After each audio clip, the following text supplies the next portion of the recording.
इस समय जो हम सीबीआई ऑफिस के बाहर और करनैल सिंह जो कि जेकेपीएससी स्कैम में जिन्हें पुलिस ने हिरासत में लिया या सीबीआई ने हिरासत में लिया, ये समय गाड़ी जाते हुए ये हम आपको बता रहे हैं कि जेकेपीएससी के स्कैम में जिन लोगों के 8 के नाम आए तो एक जो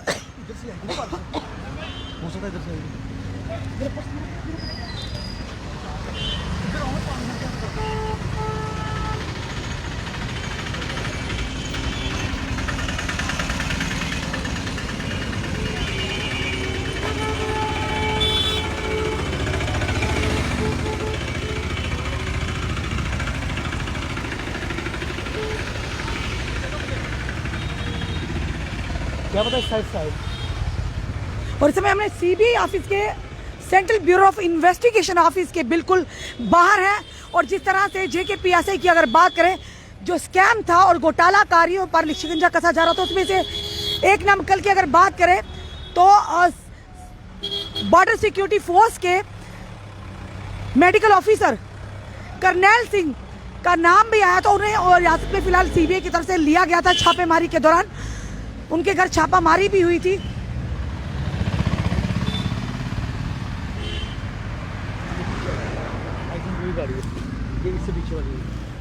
और इस समय हम पूरे लाइव दृश्य आपको बता रहे हैं दैनिक शिफ्ट टाइम के माध्यम से।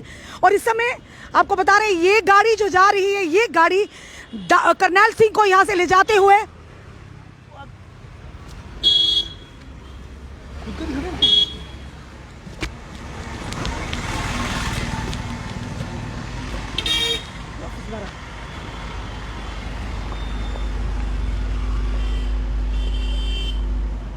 और बताएंगे आपको जेकेएसएसबी स्कैम सीबीआई ने जो अरेस्ट किया था बीएसएफ के मेडिकल ऑफिसर को, पूरी समय ऑफिस के बाहर आपने देखा किस कदर करनैल सिंह को यहां से ले जाते हुए सीबीआई ऑफिस के अंदर से। और बताएंगे आपको जिस तरह से पहले भी 8 लोगों को जो कि सीबीआई की तरफ से शिकंजा कसा गया था उनके ऊपर, अब एक जो और व्यक्ति जिनका नाम जो कि करनैल सिंह था और वो बॉर्डर सिक्योरिटी फोर्स के मेडिकल ऑफिसर थे, उन्हें फिलहाल हिरासत में लिया गया और पूछताछ जारी थी। इस समय हम गांधी यहाँ पे बताना चाहेंगे यहाँ पर बहु प्लाजा में और central bureau of investigation office के बिल्कुल बाहर हैं।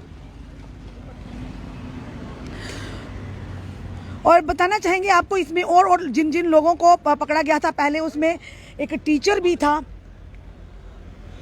और साथ ही साथ अन्य जिस तरह से आपने देखा था छापामारी थी, जो फॉर्मर चेयरमैन थे जेकेएसएसबी के, उन पर भी शिकंजा कसा गया था।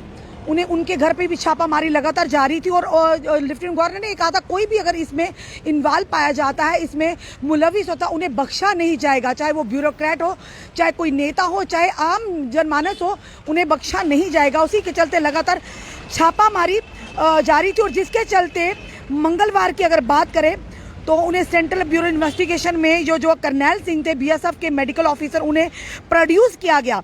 और साथ ही साथ उसमें एक और नाम है अविनाश गुप्ता, जो ऑनर है कोचिंग सेंटर के अखनूर के, और बेंगलुरु बेस्ड जो कंपनी थी उनके, उसमें भी उनके एफआईआर में वो भी फिलहाल उनके भी नाम आ रहे हैं। और साथ ही साथ बताएंगे कि जिस तरह से जेकेपीएससी की अगर बात करें तो जेकेपीएससी यानी कि सब इंस्पेक्टर की जो रिक्रूटमेंट थी उसे पूरी तरह से स्क्रैप कर दिया गया था। और कहीं ना कहीं ये बताया जा रहा था इरेगुलरिटीज़ हैं इस पूरे प्रोसेस में। उसी के चलते जब ये बात बताना चाहेंगे, जो मार्च में ये जो रिजल्ट आउट हुआ था वो 4/6/2022 को हुआ था, जिसके बाद लगातार एलिगेशंस लग रहे थे कि इसमें जो कि घोटाला हुआ है और काफ़ी घोटाला यानी काफ़ी अलग अलग आरोप लग रहे थे कि इसमें घोटाला। उसी के चलते फाइनेंस अकाउंट असिस्टेंट की अगर बात करें, वो बच्चे भी लगातार एस्पिरेंट प्रदर्शन पर बैठे रहे और फिलहाल उसे भी स्क्रैप कर दिया गया।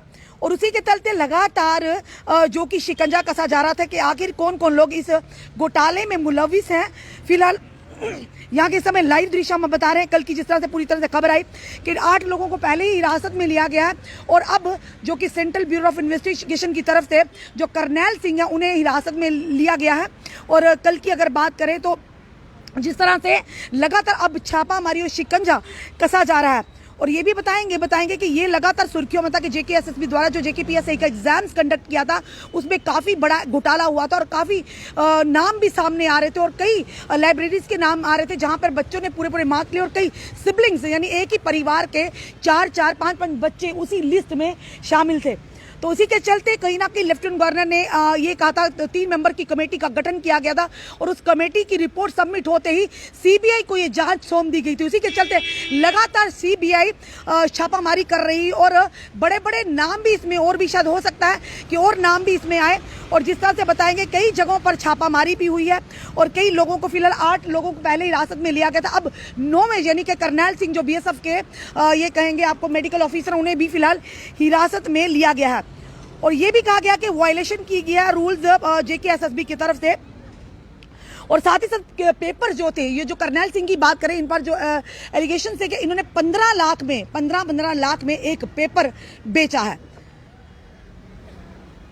और साथ ही साथ बताएं कि जो मोस्टली जो परसेंटेज थी यानी कि जो इंक्वायरी बिठाई गई थी ये इसी के कि इससे घोटाला जो हुआ है इसमें कौन कौन घोटालाकारी और किन किन लोगों ने घोटाले किए हैं, उसी के चलते पूरा प्रोसेस चला था। और साथ ही साथ कहेंगे कि कई लोगों ने भी इस पर यानी कि युवाओं ने भी आपत्ति जताई थी कि क्यों आखिर ये लीक्स तैयार की। कहीं ना कहीं हमारा जो भविष्य है वो अंधकार, यानी जो लोग अपनी मेहनत से यहाँ पर इस जो पेपर में पास हो कराए। तो साथ ही कहीं फाइनेंस अकाउंट असिस्टेंट की बात करें तो वो भी कहीं ना कहीं नाराज है, पर उन लोगों पर भी लगातार शिकंजा कसा जा रहा है क्योंकि लेफ्टिनेंट गवर्नर की तरफ से एक सराहनीय कार्य।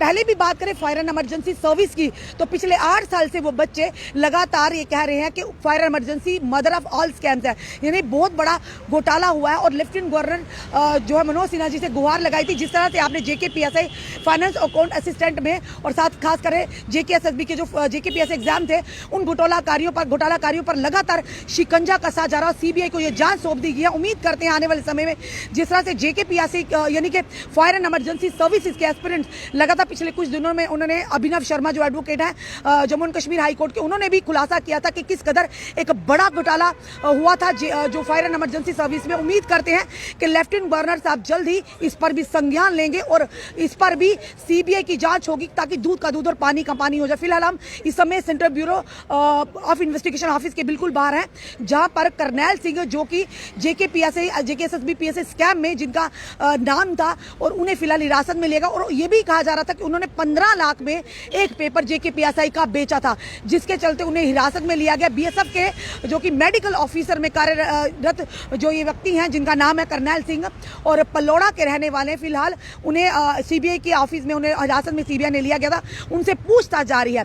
अब और किन किन लोगों के नाम आ सकते हैं, कौन कौन लोग होंगे, फिलहाल ये कहेंगे कि सराहनीय कार्य है लेफ्टिनेंट गवर्नर का, जिस तरह से उन्होंने सीबीआई को जांच सौंपी, उसी के चलते लगातार छापामारी और घोटालाकारियों पर शिकंजा कसा जा रहा है। उम्मीद करते हैं फायर एंड इमरजेंसी सर्विसेज में भी जल्दी सीबीआई इंक्वायरी की मांग को जो एक्सेप्ट किया जाएगा और जांच बिठाई जाएगी ताकि उसमें 8 साल से पिछले जो एस्पिरेंट्स है लगातार इंसाफ की गुहार लगा रहे हैं उन्हें भी इंसाफ मिले। अपने कमेंट, अपने सुझाव जरूर दीजिए। इस वीडियो को जितना सके शेयर कीजिए, जुड़े रहिए हमारे साथ अगले अपडेट के लिए। जय हिंद, जय भारत।